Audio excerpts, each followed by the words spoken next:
الحمد للہ وکفا والسلام علی عباده الذین اصطفى اما بعد فاعوذ باللہ من الشیطان الرجیم بسم اللہ الرحمن الرحیم۔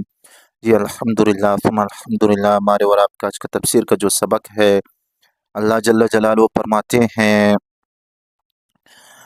وَذُكُرُوا اللَّهَ، اور ذکر کرو تم اللہ تعالیٰ کا، فی ایام معدودات، گنتی کے دنوں میں، فمن تعجل، پس جس شخص نے جلدی کی، فی یومینی، 2 دنوں میں، فلا اثم علیہ، پس اس پر ارگز گناہ نہیں ہے، ومن، اور جس شخص نے تأخر، تاخیر کی، فلا اثم علیہ، تو اس پر بھی کوئی گناہ نہیں ہے، لمن اشترا، اس شخص کے لیے جو ڈر گیا، واتقوا اللہ، اور ڈرو اللہ تعالیٰ سے، وعلموا، اور جان لو، انکم الیہ تحشرون، بے شک تم اسی کی طرف جمع کیے جاؤ گے، ومن الناس، اور لوگوں میں سے، من وہ بھی ہے، یعجبک، تعجب میں ڈالتی ہے تجھے، قولہ، بات اس کی، فی الحیات الدنیا، دنیا کی زندگی میں، ویشہد اللہ، اور وہ اللہ تعالیٰ کو گواہ بناتا ہے، علی ما فی قلبہ، اس چیز پر جو اس کے دل میں ہے،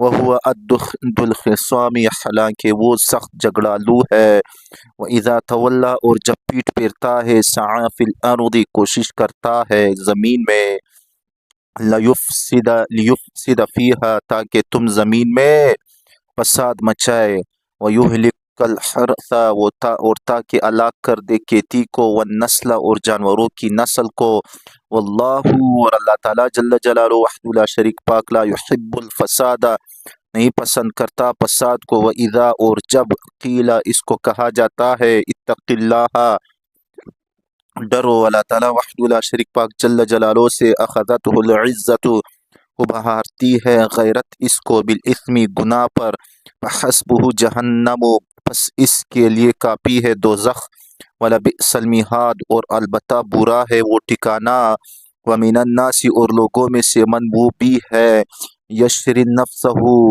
جو خریدتے ہیں اپنی جان کو، ابتغاء مرضات اللہ، اللہ تعالیٰ وحدہ لا شریک پاک جل جلالہ کی رضا چاہتے ہوئے، واللہ رؤوف بالعباد، اور اللہ تعالیٰ وحدہ لا شریک پاک جل جلالہ شفقت کرنے والا ہے بندوں پر، یا ایہا الذین آمنو، اے لوگو جو ایمان لائے ہو،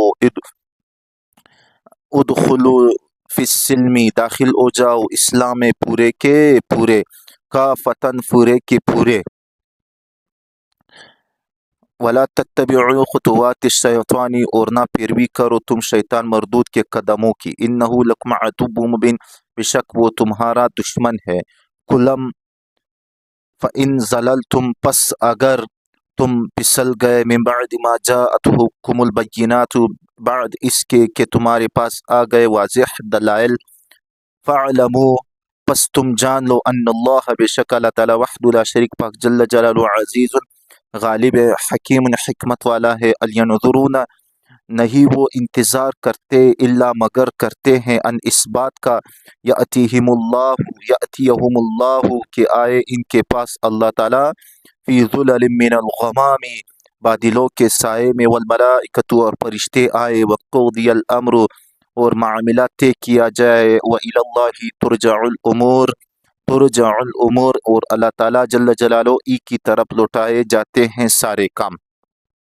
رمی جمار کے احکام بتا رہا ہوں، اس سے پہلے حج کے مسائل کا بیان ہے، افعال حج میں سے رمی جمار بھی ہے، جمار جمع جمرتن کی، وہ 3 مینار جن کو عام طور پر شیطان مردود کہا جاتا ہے، ان کو کنکریاں مارنا بھی واجب ہے، اگر کوئی رمہ جمار نہیں کرے گا تو اس کے حج میں خلل واقع ہوگا، کیونکہ واجب رہ گیا۔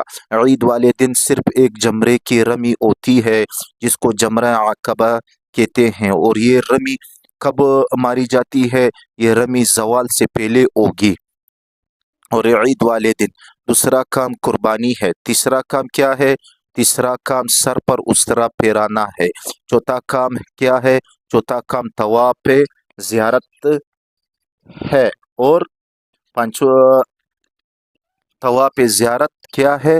طواف زیارت جو ہے یہ فرض ہے اور رکن ہے، اور باقی چیزیں واجب ہے۔ اور مسئلہ یہ بھی یاد رکھنا ہے کہ جمرہ عقبہ کی رمی تک تلبیہ کہتے رہنا ہے۔ پہلا کنکر مارے گا تو تلبیہ ختم ہو جائے گا، بسم اللہ اللہ اکبر کہہ کر 7 کنکریاں مارنے ہیں۔ بس اس پر لگ جائے تو بہتر ہے۔ اور اس حلقے میں جو وہاں بنا ہوا ہے جا گریں پھر بھی صحیح ہے، رش کی وجہ سے شریعت نے یہ سہولت دی ہے۔ 11ویں تاریخ کو تینوں شیطانوں کو کنکر مارنے ہیں، جمرہ اولا کو بھی، جمرہ وسطیٰ کو بھی اور اخرى کو بھی، اور یہ رمز زوال کے بعد کرنی ہے۔ اگر کوئی شخص زوال کے بعد غروب آفتاب تک نہ کر سکے تو وہ غروب آفتاب کے بعد بھی کر سکتا ہے، لیکن اول وقت مستحب ہے۔ اگر کوئی شخص معذور ہے، لنگڑا ہے، لولا ہے، بیمار ہے، بوڑھا ہے، خود رمی نہیں کر سکتا تو وہ اپنا نائب بھی بنا سکتا ہے۔ اور 12ویں تاریخ کو رمی کرنی ہے، زوال کے بعد بھی، اور 13ویں تاریخ کو بھی رمی مستحب ہے۔ اور اگر کوئی 12ویں تاریخ کو رمی کرنے کے بعد چلا جائے تو اس کو بھی اجازت ہے۔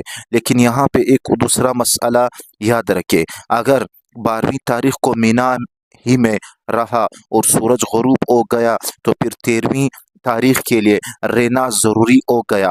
اگر چلا گیا تو اس پر دم آئے گا۔ دم کی معنی دمبا یا بکرا، کیونکہ تاریخ اسلامی مغرب سے شروع ہوتی ہے، تو جب سورج غروب ہو گیا تو اب 13ویں تاریخ شروع ہو گئی اور جمرات کی رمی کا وقت شروع ہو گیا۔ اب اس کا جانا ٹھیک نہیں ہے، لیکن 13ویں تاریخ کو کوئی شاذ و نادر ہی ٹھہرتا ہے۔ اس ایک دفعہ میں نے کوشش کی تھی، میرے ساتھ کچھ ساتھی بھی تھے، بس ہم ہی وہاں تھے اور کوئی نہیں تھا، اور 13ویں تاریخ کی رمی زوال سے پہلے بھی ہو سکتی ہے۔ اللہ تعالیٰ جل جلالہ فرماتے ہیں وَاذْكُرُوا اللَّهَ، اور تم اللہ تعالیٰ جل جلالہ کا ذکر کرو۔ کنکریاں مارتے وقت جو کہو گے بسم اللہ اللہ اکبر، یہ بھی ذکر ہے۔ فی ایام معدودات، گنتی کے دنوں میں، یعنی 10ویں 11ویں 12ویں تاریخ کو۔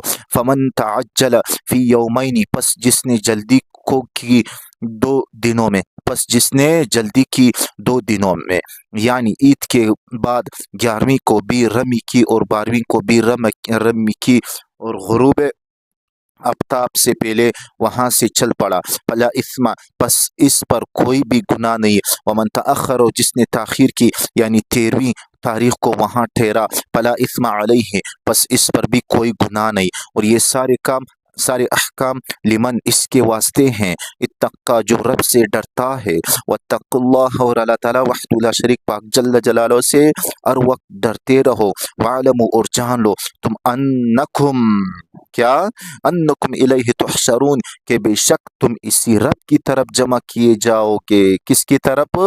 اسی رب کی طرف جمع کیے جاؤ گے۔ جانا تو تم نے رب کے پاس ہی ہے، جانا تو سب نے ہے، اور کوئی جگہ نہیں ہے، اس واسطے رب کی پیشی کے لیے تیاری کر لو کہ وہاں جا کر ہم نے کیا کہنا ہے۔ ایک فسادی منافق کا واقعہ میں کل انشاءاللہ الرحمن آپ کے سامنے ذکر کروں گا۔ ہمارے اور آپ کا آج کا تفسیر کا جو سبق ہے وہ اختتام پذیر بھی یہاں پہ ہو گئے۔ کل انشاءاللہ باقی سبق منافق کی یہ جو میں نے عنوان پڑھا ہے، یہ انشاءاللہ منافق، ایک فسادی منافق کا ذکر، یہ کل انشاءاللہ میں بتاؤں گا۔ وآخر دعوانا ان الحمد للہ رب العالمین۔